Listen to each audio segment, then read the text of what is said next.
avec cette maladie. Tu ne dois pas traverser avec cette problème.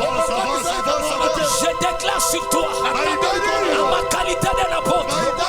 Voilà, merci et soyez les bienvenus, mesdames et messieurs, très chers amis téléspectateurs. Jérémie Louemba, les renards du désert est devant vous. Alors, je reçois pour vous l'homme de Dieu, le prophète Sandoku, qui revient. Alors, cette fois-ci, nous allons essayer de parler de l'actualité, des choses de l'esprit, mais tout ça, la deuxième partie concernant la consultation prophétique.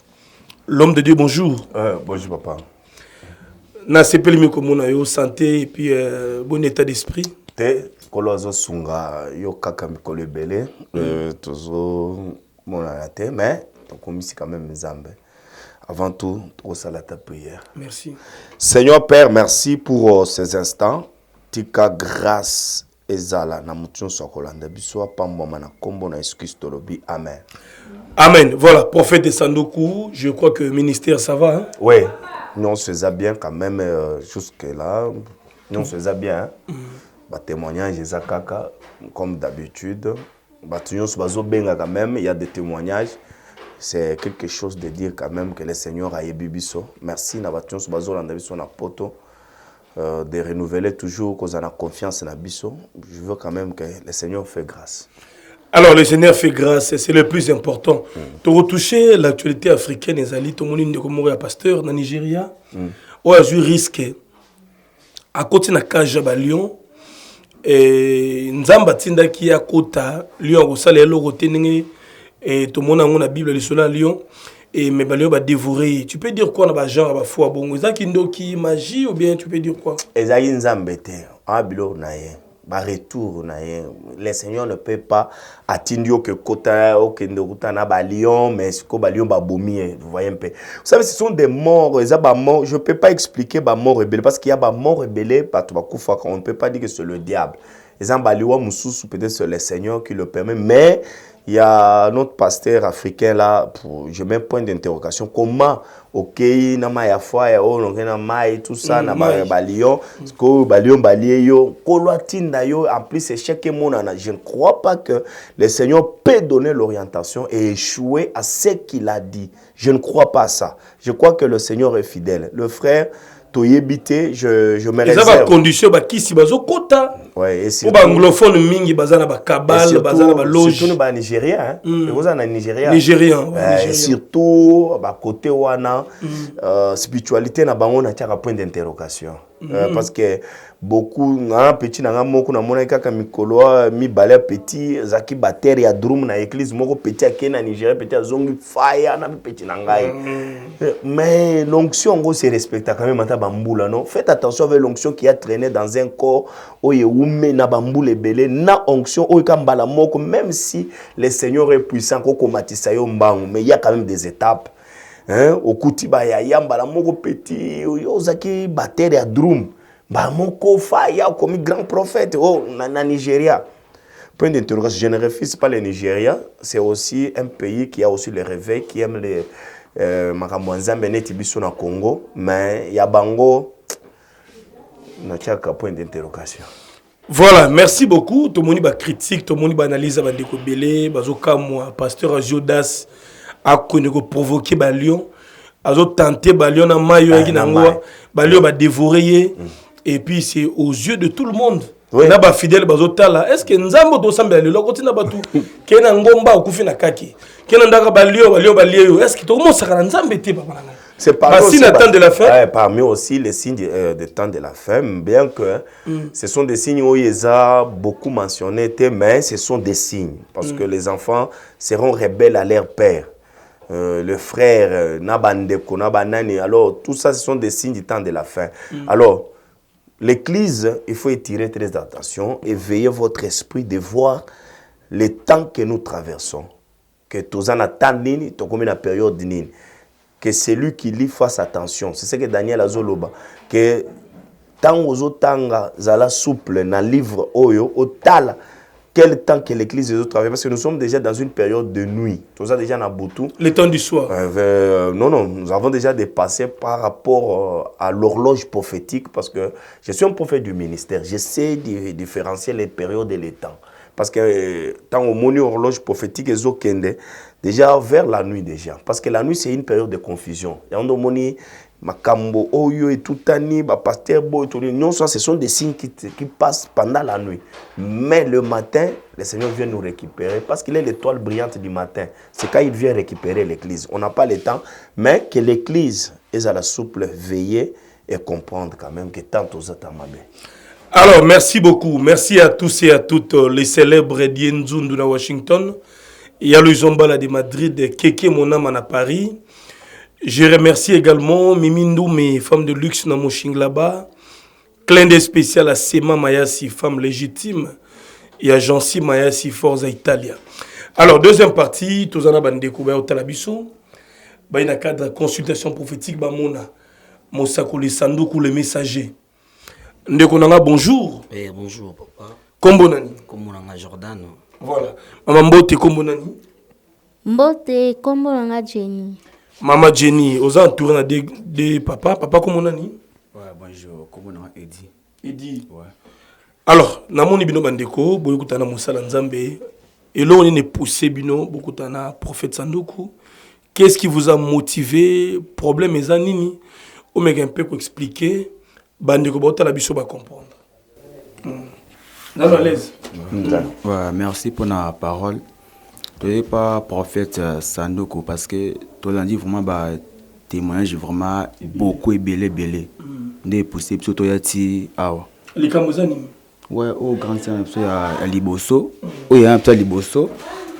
Abimarate azara trop parler. Oh, ndé qu'on a un mobile to abso misato. Alors biso to ba monta to bulaka. To matongo to matongo to yaka butu mais yatika ka ndaku ko sasa misala ndo vika mwasi mais to étonné moi des jours qui ba malaise quoi qui bien té des to ça que forte que l'hôpital ba so nizo dérangé mais ma grande surprise to comme moi ba bi ke wa na zemi ya 1 mois ndé l'équilibre so bimarate aza mbalité roko mazim koma ndo na bino ouais il y a un petit bosso. Et on est poussé tout un pasteur sans doute tout banine ils ont marché. Alors on a évité l'homme de Dieu bandeko baza clair. Ouais. Les deux frères la sœur na bango sœur ça beaucoup plus nanda ko misala bango baza bata terrain wewa babula na bango matin midi soir bazonga kami na butu mais semblerait-il que ndeko bango mwasi azana zemi il y a 1 mois. Si vous vérifiez mobile, vous monitez, vous allez rappeler Gananda. Bon, en fait, quand tu es en abisso, abimarate, azapena mobilité, ou à Rautala, et Nanda, Kutozalaka, biso misato, Ngaina, de Konanga Mbalito Bimaka, toujours qui nous Lukambongo, pour tout qui paye na grande sœur en abisso. Mais est-ce que, dans ma grande surprise, je n'ai eu mon grande sœur santé dérangée, tout cas, de Konanga, tout mais ma grande sœur en hôpital. Tu commis paix, docteur a opé Sabisso. Info que quand tu as zemi tu es zemi ngo yé pas comme mari ya zemi et lié Angela Gotiki les zemi to prophète mboka ozana ba réalité belé bande ko ba yekutana yo bon to pe sur temps sur bango to qui ko sambela ta wa Seigneur, c'est toi qui révèles les choses cachées. Bande ko ba yekotala mutute mais ils sont venus chercher l'orientation. Révèle-nous, parle-nous, Père, de ta part, Toyeba. Ouvre les oreilles, fongola biso matoi na miso amoli moto mona na kombo na Yesu Kristo lobi. Amen. Amen. Obi tango nazota la serre na bango. Nazomona verre. Na verre wana ezokwea ya masanga. Kolo zo bisangai. Amelaka masanga mingi a se perdraka ti e comme à niveau a mis soubeli na bilamba moya ta kola mukezate. OK, voilà, franchement, on a raison. sœur na biso aza trop alcoolique amela c'est contre la souté arosuba asumbi na bilamba do amela makasi et loko wana nde nazomona bien ozoloba oui kasi ndeko toka ndenge osala oloba te ouais sikoyo nakomela wana ndenge amelaka c'est-à-dire que nde eluki likambo mais nazomona na chez bango na ndako na mon direction côté Bibwa de côté ba OK nazomona côté Bibwa bazakuna nazomona kati ya ndako na moni ndeko na bango moko direction awuti bandaka ayaki kofanda chez bango na ndako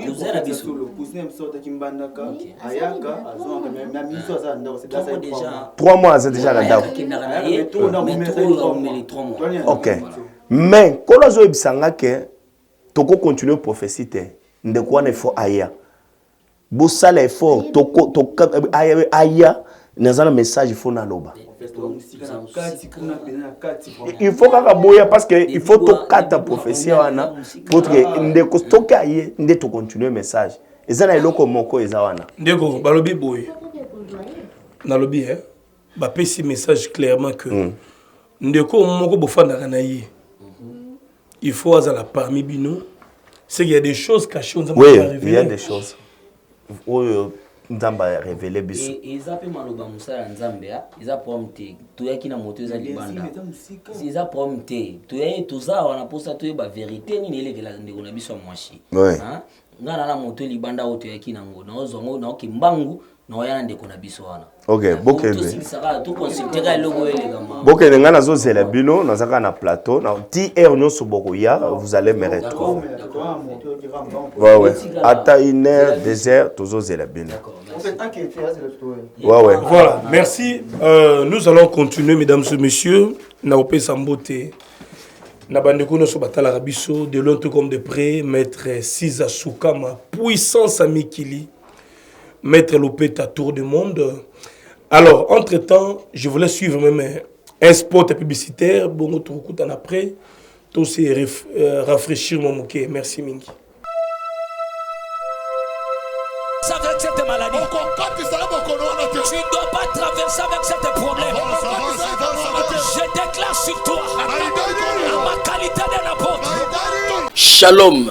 Bana nzambe nyonso bazali kolandanga ozana limité ozali na njili ozana commune ya Maluku ozana Nsele ozana commune ya Kinshasa ozana commune de la Gombe ozali na Ipen ozali na Bumbu bisika nyonso bozali kolandanga ezana bandal ezali wabino apôtre Moïse Kasongo les réserves de l'Éternel o babengi l'homme de Kintuki nzamba pambola bino ngai mosakoli na kolo nzambe abenganga depuis bon mois na ngai nzamba kutana nanga nzamba lobela ngai je pense que bozolanda ba émission ba témoignage bato bazali kobika à cause ya mai ya fire nzamba lobela ngai na ko utiliser yo na nzela ya mai bato bakobika ba sida ekobika ba sida ekolimwa ba cancer ekolimwa ba prostate ba paralytique bakotambola bato bazana ba cas difficile bakozo solution na nzela ya mai nzambe asala kananga na nzela ya mai papa ozolandanga mama ozolandanga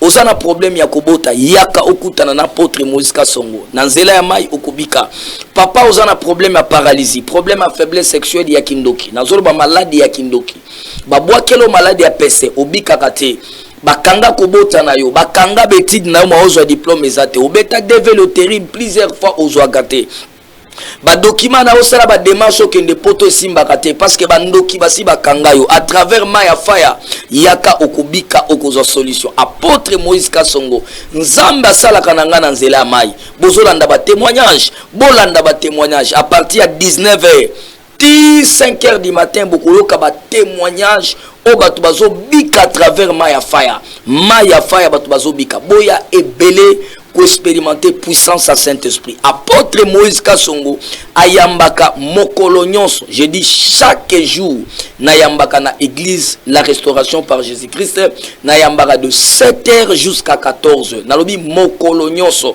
ozana posa Maya Fire yaka ozobela ozana ba défi babala kayote parce que babwakela obututu yaka Maya Fire ekolongola bututu ekolongola libabe tika nzambe na ngai apambola bino na kombo na Yesu adresse okomi tuna tozali soko komi kaka na maison communale ya Bandalungwa maison communale tuna kaka batu nyonso baza wana nazoluka arrêt horoscope avenue Kivu numéro 3 place église la restauration par Jésus-Christ Ozo Kambama na wabino apôtre Moïse Kasongo l'homme de Kintuki tika nzambe na ngapambola bino na kombo na Yesu amen nafuka mission na kombo na Yesu allez bima na zoto na Yesu bima bima bima avec cette maladie tu ne dois pas traverser avec cette problème je déclare sur toi ma qualité d'apôtre. Voilà, de retour sur ces plateaux, mesdames et messieurs, tous en bandeko, toujours la famille. Bandeko Baye, Baye Bisope Moupaya, leurs frères, Outarambanda, Kate Karamingi, Masangana, Bala Otobenga Kaba, Gene, Aona Kinshasa. Alors, Moussa Nzambe, Ndeko Bato Zoye, Mbangu, Nabibo Aye, Nabite Soki. On peut continuer avec les messages. Togolo Banandeko Nini, Bato Bato Talabiso. Ouais, ndeko na bango oyo auti bandaka atekaka bagene nazomona na kati ya koteka na ye wana bagene wana amelisa ndeko na bango mwasi na sans conscience alala na ye na kolala na ye zemi wana eza ya ye Non, prophète. Attends, vous êtes là. Dis-moi, ça va grandir, c'est aïe. Na conscience ser ye ayebite. Ser ayebite. Na bagene oyo ye atekaka. Amelisa ye na ye azaki na inconscience. Na inconscience wana alala kaye me ye aye bakate. Na zemi wana Zemo. Oh mais c'est la famille. Ouais, bozé. Non, bozé famille. Bozé nano, bozé nano. Bozé nano. Non, non, bofanda nano. Bofanda nano. Bozé nano. Non. Bino bofanda nano, bozé. Non, bofanda malembe na abofanda. Malem. Bozé. Il y a bientôt bon maillot vraiment en fait.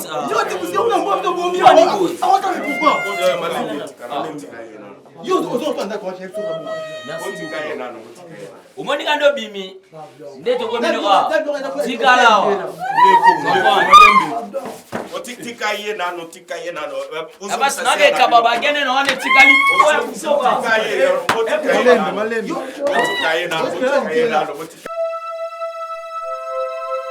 Avec cette maladie, tu ne dois pas traverser avec cette problème. Je déclare sur toi ma qualité d'apôtre.